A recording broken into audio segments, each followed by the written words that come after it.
peut s'endormir sur ses idées, mais on ne doit surtout pas se réveiller sans rien avoir tenté. Laurent de la Clergerie est le PDG de LDLC. En 1996, quand il crée ce petit site internet pour vendre du matériel informatique, il n'a aucune idée du succès qui l'attend. Aujourd'hui, LDLC est le leader de la vente de matériel électronique en France. À sa tête, Laurent est un PDG innovant, toujours à la recherche d'idées pour améliorer le quotidien de ses collaborateurs et le bien-être dans son entreprise. Il nous raconte la semaine de 32 heures en 4 jours, son ambition de changer le monde du travail et avec lui la société, et sa vision de la culture d'entreprise. Je suis Grace Leplat et avec Culture d'entreprise, je vous emmène à la rencontre des leaders engagés, des managers éclairés, qui placent l'humain au cœur de leur stratégie et transforment le monde du travail. Bienvenue sur Culture d'entreprise, un podcast proposé par Natif. Bonjour Laurent et bienvenue sur le podcast Culture d'entreprise. Bonjour Grace. Merci d'être avec nous. J'étais impatiente de te recevoir parce que j'ai beaucoup entendu parler de toi. En quelques mots, 3 jours par semaine, tu es le PDG de LDLC, numéro 1 de l'high-tech et du matériel informatique en France. Et les 2 jours restants, tu es un défenseur chevronné de la semaine de 4 jours. Alors la semaine de 4 jours, on va en parler en détail, la culture d'entreprise de LDLC aussi. Mais d'abord, si je compte bien, Laurent, toi, tu travailles plus que 4 jours par semaine. Non, t'as pas compris. Je travaille 3 jours par semaine. Et les 2 jours restants. J'ai consacré, chacun fait ce qu'il veut des jours qui lui restent. Et moi, j'ai décidé de les consacrer à la semaine de 4 jours. Et donc, tu considères que c'est pas du travail? Au final, c'est mon hobby à côté. Bon, après, ça fait une semaine chargée, je te l'accorde. Mais non, quelque part, je suis en avance. Je suis déjà à 3 jours. 3 jours par semaine. 3 jours par semaine, en combien d'heures, du coup? Il doit bien y avoir 30 ou 32 heures sur les 3 jours. C'est quand même pas mal. Parce que là, la semaine de 4 jours que tu mets en place chez LDLC, c'est 4 jours, 32 heures, c'est ça?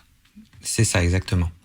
Payé au salaire ou à 35 heures, c'est-à-dire qu'on n'a pas baissé les salaires en diminuant le temps horaire. Et le vendredi, personne ne travaille, que ce soit du directeur de magasin ou à la personne qui est dans les bureaux comme toi? Non, pas du tout. Les gens s'arrêtent un jour de la semaine, mais la boîte, elle doit fonctionner normalement. D'accord. Et j'ai des services qui sont ouverts 5 jours par semaine, des services 6 jours, et j'ai même des boutiques qui sont ouvertes 7 jours sur 7. Donc en fait, les jours off vont pas être les mêmes par salarié pour que la boîte puisse fonctionner.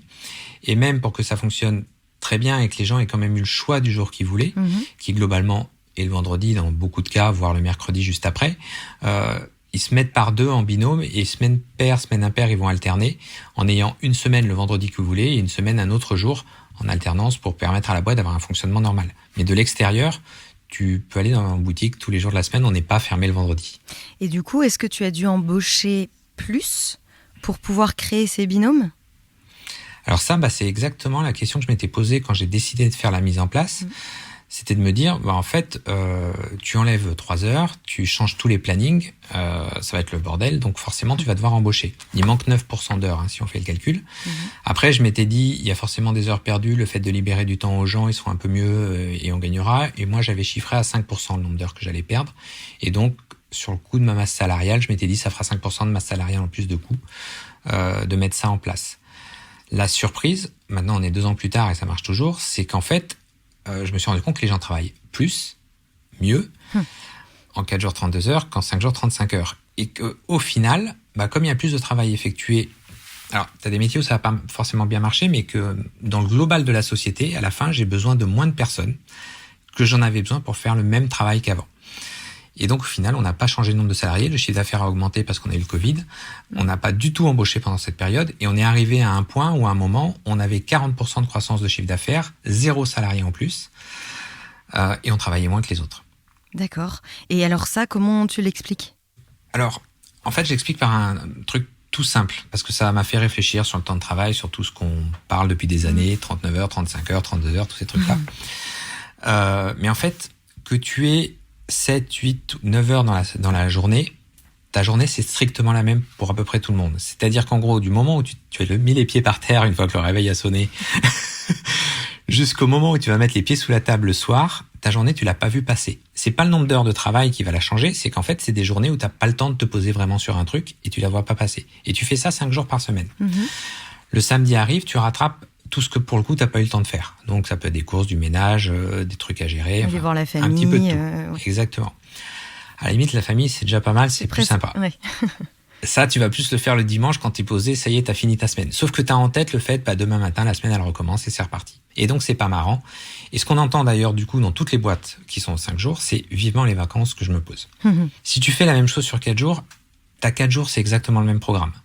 Du moment où tu t'es levé jusqu'au moment où tu te couches, c'est pareil. Sauf que t'as un jour dans la semaine où tu peux poser tout ce que t'as pas le temps de faire. Et prendre du temps à toi. Du coup, quand t'arrives au week-end, t'as pas ce reliquat de trucs à faire qui fait que le samedi, il est gâché à moitié. Et t'as un vrai week-end. Et tu recommences une semaine, elle dure que 4 jours. C'est vrai que ça passe plus vite aussi, du coup. Et si je reprends ma phrase de tout le monde attend les vacances, non, quand t'es à 4 jours, t'attends le week-end. Parce qu'en fait, t'as eu le jour pour faire tout ce que t'avais à faire et t'as un vrai week-end qui arrive. Et les vacances, c'est du bonus. Et c'est ça qui fait qu'en fait, t'es mieux dans ta tête. Tu viens au travail sans problème dans ta tête parce que t'as eu le temps de gérer ta vie perso. Tu traînes pas des trucs dans ta tête. Donc finalement, tu vas être plus productif dans ta journée de travail parce que tous ces soucis sont gérés. Comme tu fais mieux ton travail, tu rentres chez toi, t'as pas les problèmes du travail dans ta tête, donc tu te portes mieux, tu te sens mieux, et t'as 3 jours pour en profiter. Et donc t'as un cercle vertueux, et c'est pour ça que je plaisante souvent en disant que j'ai pas augmenté la QVCT, qualité de vie et de conditions de travail, mais la QVTC, la qualité de vie tout court, parce qu'en fait, ça change la vie des gens. Et du coup, ils deviennent beaucoup, beaucoup plus productifs. Et là où je l'ai le plus constaté, c'était en logistique, où je m'étais dit, les gars, ils vont pas faire plus de colis en moins d'heures, c'est pas possible. Bah si, parce qu'en fait, comme ils se reposent vraiment le week-end, quand ils arrivent le lundi, ils ont la pêche, et sans le faire exprès, ils marchent un peu plus vite, ils prennent les pièces un petit peu plus vite, mais ils s'en rendent pas compte. On s'en rend pas compte, mais on travaille mieux parce que finalement, on est moins fatigué constamment. D'accord. Et ça, est-ce que le fait qu'on soit dans une société justement aujourd'hui où tu le disais, on est tout le temps connecté, on a nos téléphones, on se rend pas compte, mais c'est terrible, on passe un temps de malade sur nos téléphones. Est-ce que c'est encore plus important justement pour les entreprises d'accorder ce temps perso aux collaborateurs ? Alors, en plus, on parle beaucoup, parce que j'ai réfléchi pareil, droit à la déconnexion, etc. Mais en fait, on oublie que le droit à la déconnexion, faudrait se le donner soi-même par rapport à ses amis, par rapport aux réseaux sociaux. Parce qu'en fait, même quand c'est pas pour le travail, on est tout le temps sur son téléphone pour tout vérifier. On n'a plus de temps à soi. Et j'ai tendance parfois à plaisanter en disant que ce jour en plus dans la semaine où on est seul, on est avec soi, on a le temps de s'emmerder. Ouais. Toi, Laurent, tu découvres la semaine de 4 jours grâce à Microsoft, qui l'expérimente au Japon. Alors, on va en parler dans un prochain épisode, mais c'est vrai que le Japon, ils ont une culture d'entreprise qui est quand même particulière, parce que eux, ils ne quittent pas le bureau tant que le patron est encore au travail. Enfin bon, voilà, faut rester le plus longtemps possible, même si on fait plus rien. On n'en est pas là en France. Je touche du bois. Qu'est-ce qui se passe quand tu tombes sur ce que fait Microsoft ? Quels sont les calculs que tu te fais et comment tu te dis, bah oui, mais en fait, pourquoi pas le faire chez LDLC ? Alors déjà, quand je lis l'expérience du Microsoft l'a testé un mois et l'a arrêté. Et c'est écrit dans l'article. Donc je sais qu'ils ne sont pas allés plus loin. Donc je pourrais fermer l'article en me disant, c'est que ça marche pas. Après, ils disent effectivement qu'il y a eu des gains de productivité, mais effectivement, quand on fait rêver les gens, on peut imaginer qu'il y a des gains de productivité. Mais en fait, moi, je suis dans une démarche où je me dis comment je peux améliorer la qualité de vie des équipes. Et je me dis, tiens, c'est vrai que j'ai jamais pensé à est-ce qu'on pourrait travailler 4 jours. Et donc oui, je vais passer dans un mode de calcul. Ça va durer 48 heures de tout rechercher. Déjà, d'abord, je vais taper sur Google semaine de 4 jours. Je vais voir qu'il y a des boîtes, des pays qui le font. À l'époque, l'Islande était en train de tester. En France, il n'y en a pas. Ça a commencé en Nouvelle-Zélande. Il y avait eu 2-3 tests en boîte. Et puis, il y avait des petites boîtes qui le faisaient, mais en mode le vendredi off. Et nous, c'était pas possible. Mais je me dis, imaginons que je le mette, c'est quoi les conséquences ? Donc d'abord, je réfléchis, 4 jours, 35 heures, 8h45 par jour, ça fait quasiment 2 heures de plus par jour qu'une journée normale. Gérer un emploi du temps là-dessus, c'est compliqué. Donc je me dis, si je le fais, il faut passer à 4 x 8, 32. 8 heures, on l'a connu, c'était l'époque des 39 heures. Je me dis, c'est jouable, ça a déjà été fait. Seulement, ça veut dire baisser les salaires de base, théoriquement. Bah oui. Puisque je perds 9% de temps de travail. Et je me dis, si je voulais le mettre en place et que j'annonce que je baisse les salaires, ça passera pas. Donc, il faut supposer que je maintiens les salaires. Et si je maintiens les salaires, la question suivante, elle est logique, c'est combien ça coûte. Et c'est là qu'effectivement, combien ça coûte ? Je me dis sur le coup, alors je vais être très transparent dans le calcul que je me fais, je me dis, le vendredi après-midi, il y en a beaucoup qui foutent rien. Parce que ça, donc, c'est quelque chose que tu observais déjà dans ton entreprise. On le voit, le déjeuner du vendredi après-midi se termine un petit peu plus tard. Et puis l'après-midi, les gens partent un petit peu plus tôt, sont plus tout à fait dedans. Même même dans les autres boîtes, il y a moins de répondants, donc il y a moins d'interactions. Et effectivement, le vendredi après-midi, je me dis, t'as perdu que la moitié des heures au maximum. Donc, t'as déjà récupéré une partie des heures que t'as. Plus, effectivement, le fait que si tu leur libères un jour, il y aura certainement des gains. Ceux qui préparent leurs vacances pendant qu'ils sont au boulot, ils ont le jour pour le préparer. Peut-être qu'ils prendront ce jour-là pour le faire. Donc, tu devrais t'y retrouver. Après, il y a des métiers incompressibles. Les boutiques, c'est des temps d'ouverture. C'est pas des temps de travail. Donc, même s'il n'y a pas de clients, tu dois être là. La relation client, pareil. Et la logistique, où je m'étais dit, pareil, que effectivement, c'est pénible, donc ça ira pas plus vite. Et donc, à la fin, j'avais fait une cote mal taillée en me disant, ça te coûte 5% de ta masse salariale. Donc, pour le groupe, ça coûtait 1 million d'euros. On venait de faire 10 millions d'euros d'EBITDA, donc c'était 1 million d'euros en moins. Donc je me suis dit, est-ce que tu es prêt à dépenser 1 million d'euros pour le faire ? À ce moment-là, ce que tu as en tête, c'est alors tester quelque chose de nouveau, certes. C'est pas forcément améliorer la production de tes équipes, c'est plus le bien-être. Non, moi je me dis que je vais être obligé de recruter. Oui. Et à ce moment-là, en fait, je chiffre combien ça va me coûter en recrutement. Et globalement, je me dis c'est 1 million d'euros en recrutement à la fin. Donc je vais dépenser 1 million d'euros, on est capable de le faire, et donc j'y vais. Et d'ailleurs, c'est ce qui fait que le jour où je l'annonce, quand on me demande combien de temps on va tester la mesure, je leur dis c'est pas un test. Ah, on teste pas, on le fait. On le fait. Et on ne reviendra pas dessus. Point. Exactement. Enfin, j'ai même dit, on reviendra dessus si vous me suppliez de revenir en arrière. Ce qui n'arrivera pas, donc on ne reviendra pas dessus. D'accord. Et donc non, c'est pas du tout un test dans ma tête, et je suis prêt à assumer le coup. Et en fait, si ça s'était arrêté là, on serait même pas en train d'en parler. Parce que ce que j'avais pas prévu, c'est qu'en fait, ce serait au-delà de ça, c'est-à-dire qu'à la fin, comme on travaille mieux, on devient plus rentable, et que ça m'a rien coûté, ça m'a même fait gagner de l'argent, puisqu'en fait, finalement, j'ai plutôt évité d'embaucher. Ouais.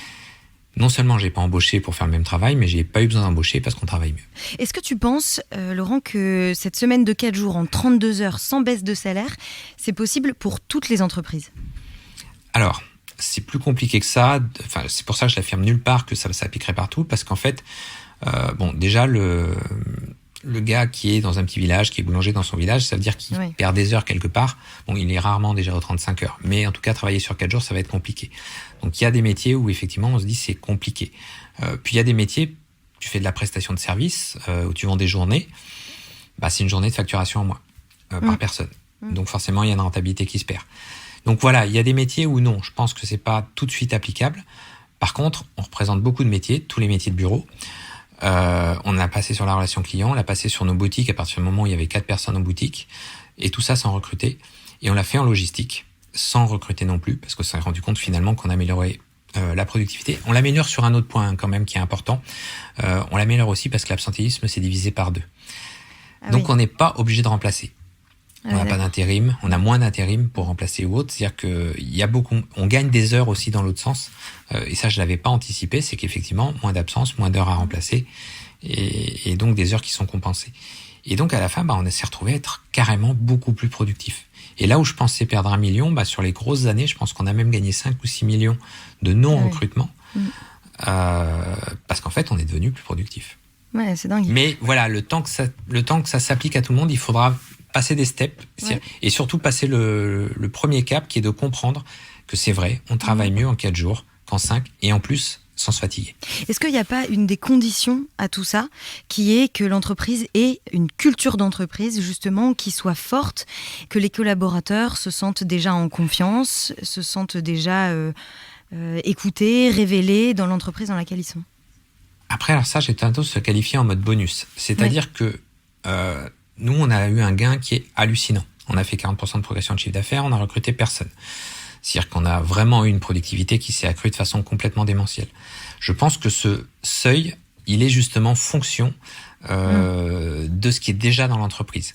Par contre, on gagnera dans tous les coups, on arrivera à un minimum dans tous les coups, parce qu'en fait, c'est parce qu'on a changé la vie des gens qui sont plus productifs. C'est parce qu'ils sont moins fatigués, c'est parce qu'ils arrivent avec une énergie qui est saine chaque jour, il n'y a pas de trucs qui traînent, qui sont plus productifs. Donc le gain, il est là. Par contre, oui, comme dans toutes les entreprises, plus l'ambiance est bonne, plus les choses vont bien, plus il y aura des bonus à associer. Et j'irais même, et là je dirais pour ceux qui hésitent, les premiers auront un avantage sur les derniers. Parce que les derniers seront des suiveurs et les premiers sont les prescripteurs. Les précurseurs, oui, carrément. On est déjà presque à la moitié de cet épisode. Et comme je le disais, tu passes 2 jours par semaine à communiquer sur la semaine de 4 jours, même si c'est plus passion que travail, on le disait. Toi, tu dis que la semaine de 4 jours, c'est un vaccin au stress. Donc, tu fais le tour des médias, de la radio, télé, presse écrite, plein de podcasts et tout. On peut t'entendre partout. Pourquoi est-ce que c'est si important pour toi ? Ce qui fait que j'en parle, c'est que je ne vais pas parler de l'extérieur, je vais parler de l'intérieur. Tous les ans, je vois l'intégralité des salariés par petits groupes. J'ai 1000 collaborateurs, je les vois par groupe de 20, ça fait à peu près 50 réunions. Ça me prend une semaine, c'est un vrai marathon. Mais c'est super intéressant parce que j'arrive pas, et d'ailleurs si je fais autant de groupes, c'est pour ça, c'est que j'arrive pas avec un speech que je leur balance, j'arrive à l'inverse en leur disant, vous allez me poser toutes les questions que vous voulez, je vais répondre. Et quand j'ai fait ça au bout d'un an après la mise en place, j'ai vu des groupes qui sont arrivés avec une banane incroyable. Mais vraiment une banane incroyable. Et il y a une question qui est retombée dans plein de groupes, qui était, Laurent, c'est génial la semaine de 4 jours, merci, etc. Mais c'est quoi ta prochaine idée? Bah oui. Réflexe d'en demander toujours un petit peu plus. Oui. Et je leur ai répondu, quand je vous vois, quand je vois le bonheur, tout ce que vous vivez et à quel point ce qu'on a mis en place est juste incroyable, je vais rien faire. Et pourquoi je vais rien faire? Parce qu'aujourd'hui, la priorité, c'est que ce que vous viviez, les autres le vivent. Et par contre, je vais passer du temps à aller faire découvrir que c'est possible et que ça change la vie des gens. Parce que c'est juste incroyable quand je vous vois. Et du coup, c'est ça aussi qui m'a poussé. C'est de les voir tous dans tous les groupes avec une banane pas possible. Et même la logistique, c'était juste incroyable. C'est un métier pénible. Et quand ils arrivent en disant, mais Laurent, vous avez changé l'ambiance dans l'entrepôt. D'habitude, on se parle pas. On a même tendance à être énervés les uns envers les autres. Maintenant, il y a une bonne ambiance. Ça a vraiment tout changé. On se dit, ouais, il y a quand même un truc derrière ça. Au-delà simplement du temps de travail en moins, etc. Et je me suis dit, mais en fait, si en France, 10, 20, 30, 40% des gens avaient la mentale, vivaient la vie que vivent les équipes ici, on parle plus de qualité de travail, on parle de qualité de vie en France. Oui. C'est la société avec un grand S pour le coup qu'on changerait. Oui. Et c'est en réalisant ça que je me suis dit, mais en fait, il faut que je fasse comprendre ça, parce que finalement, tout ce stress qu'on a en France, etc., ça changerait tout. Et pour prendre une petite anecdote par rapport à ce qui se passe en ce moment, si on aimait notre travail, si on nous rajoutait 2 ans de travail, ce serait pas si problématique. C'est vrai, 60 pour la retraite à 64 ans. En fait, alors je sais pas si c'est tes efforts de communication qui ont fait ça, mais aujourd'hui, tu as quand même 10 000 actifs qui sont déjà à la semaine de 4 jours. Et là, dernièrement, l'URSSAF de Picardie vient de lancer une expérimentation aussi. Donc, ça veut dire que ça arrive même dans le public. Donc, bravo déjà pour tout ça. Ça veut dire que tu communiques, mais on t'entend, on t'écoute. C'est quand même pas mal. J'ai eu une remarque une fois sur le coup, elle m'avait surpris. C'était dans une conférence, il y avait une centaine de personnes et il y en a un qui m'a interpellé en me disant vous savez que vous foutez la merde. Je lui dis pardon, je comprends pas ce que vous voulez dire. Il me dit en fait, des boîtes aux 4 jours, il y en a. Des boîtes de 4-5 personnes, ça existe. Mais on s'en fiche. C'est des petites expériences dans leur coin. Oui. Vous, en parlant de votre boîte qui a 1000 salariés que vous avez passé aux 4 jours et c'est super efficace, on peut plus l'ignorer. Oui, c'est vrai. On peut plus dire que c'est pas possible pour soi, mais voilà. que... Oui. Et du coup, on peut pas mettre le truc sous le tapis à cause de vous. J'ai fait, oui, effectivement, si c'est pour ça que vous dites ça, peut-être, mais je vais continuer alors à vous embêter. Désolée, mais bon, pas vraiment, quoi. Et Laurent, en plus de tout ça, de ce temps que tu donnes à la semaine de 4 jours et à sa publicité, tu communiques aussi énormément sur ton entreprise. Par exemple, en 2021, tu as participé à l'émission Patron Incognito sur M6. Est-ce que tu peux nous raconter ce que tu as retiré de cette expérience ? Alors, faut savoir que je voulais pas le faire parce que je suis pas. Alors, aujourd'hui, quand je dis ça, on me dit mais t'es partout. Mais alors déjà, je suis introverti de base. Maintenant, j'ai pris l'habitude de sortir un peu. Et donc, Patron Incognito, passer à la télé, risquer d'être reconnu dans la rue derrière, c'était hors de question. Ils étaient déjà venus 3 ans avant. J'avais dit non. Et là, je l'ai fait. En fait, parce que je voulais un peu montrer la semaine de 4 jours et montrer comment les gens se sentaient chez nous. D'accord. Mais au-delà de ça, moi, ce que j'en ai retiré finalement, c'est complètement autre chose. C'est que c'est une émission, on se demande un petit peu toujours comment ça se passe. Et en fait, il faut savoir que globalement, je vais passer 3 fois 8 heures, 3 journées entières avec les 3 salariés que je suis. Et c'est génial finalement de suivre quelqu'un qui ne sait pas qu'on est le patron, pour qui on n'est pas non plus un collègue. Et c'est important cette notion aussi parce qu'en fait, il va parler à quelqu'un de l'extérieur et lui raconter sa vie dans l'entreprise. ce qu'il ne raconterait pas de la même façon à un collègue, parce qu'il y a que ça risquerait d'être dit. Et même s'il y a des caméras, on oublie très vite. Et puis, il y a tout ce on voit 15 minutes sur les 8 heures. Donc. Et donc, c'est très sincère, en fait, comme échange. Et lui, de la même façon, et ça, c'est la question que beaucoup de monde doit se poser sur ce type d'émission, c'est, mais à la fin, quand il découvre qu'il a son patron, mais il doit être en terreur. Alors, ce moment, il dure 1 minute. Mais en vrai, lui aussi, pendant 8 heures, il a vécu avec un homme qui n'était pas son patron. Oui. Et donc, une fois cette minute de « waouh, qu'est-ce qui s'est passé ?» passé, il revient avec la personne. Il n'a plus un patron en face. Il a l'humain qu'il a eu toute la journée. Et en vrai, ça crée des vraies relations. Et c'est pour ça qu'on voit à la fin toutes ces scènes un petit peu hautes, parce que finalement, on a 2 personnes qui se sont parlé d'égal à égal, parce que il y avait c'était normal. Et c'est ça qui fait un peu, finalement, cette expérience, elle est géniale à vivre, parce que on découvre effectivement l'entreprise de l'intérieur. C'est très bien accueilli par les équipes qui sont contentes que le patron ait pris le risque de venir à l'intérieur. Et puis avec les personnes avec qui on a vécu, on a vécu de vraies expériences, même au-delà de ce qu'on peut voir quand Joris dit les PC qu'on vend. Oui, justement, j'allais te parler de ce passage-là. Où il est vendeur oui, dans sur un le magasin, coup, on se dit c'est pas possible. Disons qu'il. C'est ça. Quand il casse la marque. Ouais. À l'antenne, on se dit mais c'est pas possible. Surtout qu'il faut quand même comprendre que au-delà du fait qu'il y a son patron derrière, il a 3 caméras pointées dessus, il sait qu'il est en train de faire un reportage. Donc on se dit c'est pas possible. En fait, à tout moment, même si ton patron n'est pas là, il risque de tomber sur ce reportage quand même. Mais si on reprend le cas de Joris, derrière, c'est un technicien en vrai. Et en fait, ils avaient choisi parce qu'il est hyper expansif et ils voulaient l'avoir à l'image. Et en fait, il fait jamais de vente. Donc c'est vrai qu'il se lâche complètement quand il est derrière son stand de vente. Et ok, il aime pas le produit, il y a eu une panne un jour et voilà. Mais alors, c'est vrai que par contre, une émission comme celle-là, tu l'as fait 1 fois, mais pas 2. T'es cramé maintenant. Oui, c'est foutu. Ouais. Je pourrais pas le refaire. Ou faut que je crée une autre boîte. Oui. Bon, il y a plus qu'à. Mais en tout cas, c'est une expérience géniale et on comprend les mécanismes qui sont derrière. C'est-à-dire que oui, on vit vraiment ça et là, on pourrait se dire c'est tourné, c'est joué et autres. Non, en fait, mais c'est simplement parce que en vrai, c'est super sincère. Pour terminer ce podcast, on va parler un petit peu de la culture de LDLC. Tu as créé cette entreprise en 1996. Au tout début, quand tu l'as créée, toi, t'as pas fait d'école de commerce. Tu crées une entreprise libérée, agile, très humaine et très proche des collaborateurs. Qu'est-ce qui fait qu'à un moment, ça change ? Parce que tu grandis, ça va changer. Et tu dis que tu as fait une grosse bêtise. Tu t'es dit, il faut que je hiérarchise. Alors, quand je crée la boîte, déjà, je me dis, si j'avais su qu'il y aurait 1000 collaborateurs un jour, je ne crée pas la boîte parce que je me fais peur. En plus, si tu dis tu es assez introverti à la base, voilà. C'est un sacré défi. Et je crée une boîte où je me dis, moi, je vais être avec des amis et créer et avancer. Et donc, on va effectivement créer une boîte où on ne se pose pas de questions, il y a très peu de hiérarchie et ça avance comme ça. En 2005, qu'est-ce qui se passe ? C'est qu'en fait, on va avoir un des salariés qui va s'occuper de toute la logistique et quand on va la mettre en place, tout va cracher. Et on s'est fait confiance, mais à l'ultime. C'est-à-dire qu'on se fait confiance au point que personne ne revérifie ce qu'il y a derrière. Et moi, il y a un truc qui m'a marqué, c'est que le premier jour où je rentre dans le nouvel entrepôt, il vient d'être mis en route, je regarde l'entrepôt et je fais « mais ça peut pas marcher ». Et on me répond « si, Laurent, rassure-toi, tout a été calculé, ça marche ». Et non, ça marchait pas et ça se voyait. C'était quoi ? En fait, il n'y avait pas assez d'emplacement pour préparer les commandes. Enfin, on voyait que c'était sous-dimensionné. Ah, d'accord. Et là, ça va planter. La boîte va manquer de couler à cause de ça, parce que pendant 3 mois, on va plus être capable de livrer les clients ou très très mal. Et donc, l'image d'LDLC, tout va tomber. Enfin, ça va être assez catastrophique.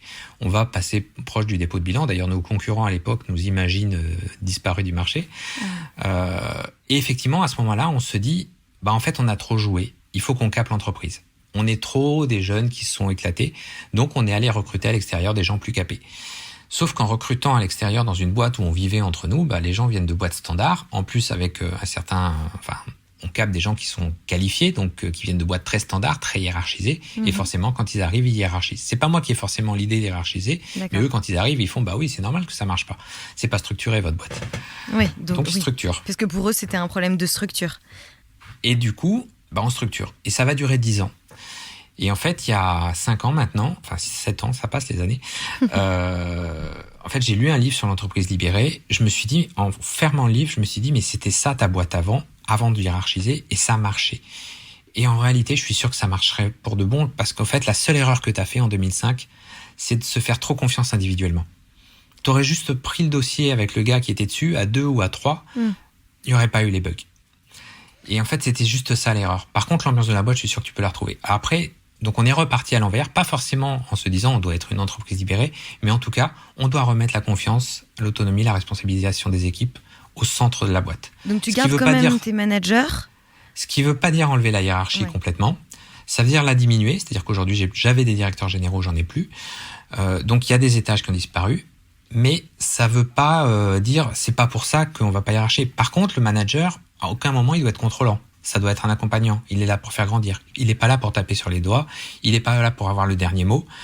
Il est là pour accompagner l'équipe. Ce qui ne veut pas dire qu'il ne peut pas décider, parce qu'à un moment, s'il a de bonnes idées et que l'équipe est prête à suivre, il n'y a aucun problème. Il a toujours le droit de décider. Par contre, si l'équipe trouve des bonnes raisons pour dire non, il n'a pas nécessairement le dernier mot. Alors je dis ça et en même temps, ça ne s'applique pas à moi, puisque quand je suis avec la semaine de 4 jours, c'était hors de question c'est vrai. que ce soit... c'est pour ça que j'ai dit qu'on n'est pas libéré, parce que typiquement quand j'ai appliqué la semaine de 4 jours, je savais qu'il y a des managers qui sont venus dans mon bureau en me disant c'est pas pour moi Laurent, ça peut pas s'appliquer à moi, ou moi je veux pas le mettre. Et j'ai dit t'y vas comme tout le monde et on en reparlera dans 3 mois. Donc je suis passé en force. Donc c'est pour ça que je dis à des moments non, on n'est pas libéré. Et le 100% libéré marche peut-être pas toujours, parce que sur certains projets il faut d'abord tester, voir. Et puis effectivement, s'il y avait eu des problèmes, je serais revenu en arrière sur des points. On n'a pas eu besoin, mais je voulais que les gens testent avant. En fait, si ça n'avait pas marché, tu aurais fait en sorte que ça se rééquilibre sans forcément... On aurait trouvé une solution pour ceux qui étaient aux 4 jours, on leur aurait dit ok les 4 jours, et puis on serait peut-être revenu en arrière pour ceux qui veulent vraiment bosser 5 jours à l'ancien mode, dire ok, on va remettre une semaine de 5 jours pour vous. Là, tout le monde est à 4 jours. Il n'y en a aucun qui a dit moi je veux être à 5 jours. Alors, j'ai fait un sondage il y a moins d'un mois pour savoir où on en était, et dont le dernier item était on revient en arrière. Il y a 0,9% qui ont répondu on revient en arrière. La raison principale, je les ai pas tous, j'ai pas réussi à tous les voir, ceux qui ont été 3 à voter, mais la raison principale qui est ressortie sur 2, c'est en fait je préférais 8 semaines de congé avec les RTT, parce qu'ils n'ont plus de RTT, les forfaits jours aujourd'hui. Que je pouvais mettre quand je voulais, et essentiellement pour aller encore plus loin dans la remarque, parce que ça me permettait de poser les vacances en même temps que les enfants et de mieux gérer les vacances des enfants. Et alors que maintenant, en fait, je ne peux plus le faire pendant les vacances, je suis obligé de prendre une nounou parce que j'arrive plus à le gérer. Et en même temps, ils sont que 3 sur l'ensemble de la société. Et pour tous les autres, voilà, ils ont trouvé leur solution et ça leur va très bien. Ils n'ont surtout pas envie de revenir en arrière. Laurent, on arrive à la fin de ce podcast. Alors, je ne sais pas si tu t'en souviens, mais je t'avais demandé de préparer une citation pour conclure. On peut s'endormir sur ses idées, mais on ne doit surtout pas se réveiller sans rien avoir tenté. Donc se mettre en mouvement. Exactement. C'est un peu ce qu'on a fait avec la semaine de 4 jours. Beaucoup me demandent comment j'ai fait pour aller aussi vite. Effectivement, j'ai calculé un coup, j'ai sauté dans la piscine et j'ai appris à nager. Et pour moi, un entrepreneur, c'est ça. T'as quand même bien calculé ton coût, parce qu'on dit souvent c'est ça qui est le plus difficile, c'est sortir de sa zone de confort. On est beaucoup à se préparer et à calculer et à s'assurer qu'on a pensé à tout. On n'est pas beaucoup à se lancer. J'ai calculé le risque. C'est-à-dire, qu'est-ce qui m'arrive si je me trompe et combien ça coûtera. C'est-à-dire que oui, je suis pas parti en mode je sais pas du tout ce que je fais. Non, j'ai calculé quel est le coût, et à partir du moment où j'avais le coût, j'ai dit voilà, ça c'est le coût maximum, je peux le supporter, je fonce. Bon, merci beaucoup. On a bien compris la semaine de 4 jours, pourquoi tu l'as mise en place, et puis l'ensemble de ses effets bénéfiques pour les collaborateurs et pour l'entreprise. C'était très intéressant pour moi de parler avec toi. Tu es un leader qui pense, comme on dit, out of the box, qui fait bouger les lignes. Ouais. Merci beaucoup Laurent pour cet échange. Merci. Et merci à vous de nous avoir accompagnés tout au long de ce podcast. N'hésitez pas à le noter et à le partager autour de vous. Je suis Grace Leplat et chez Natif, nous aidons les organisations à renforcer leur culture d'entreprise par l'audio. Rendez-vous sur natif.io. Quant à moi, je vous donne rendez-vous dans 15 jours.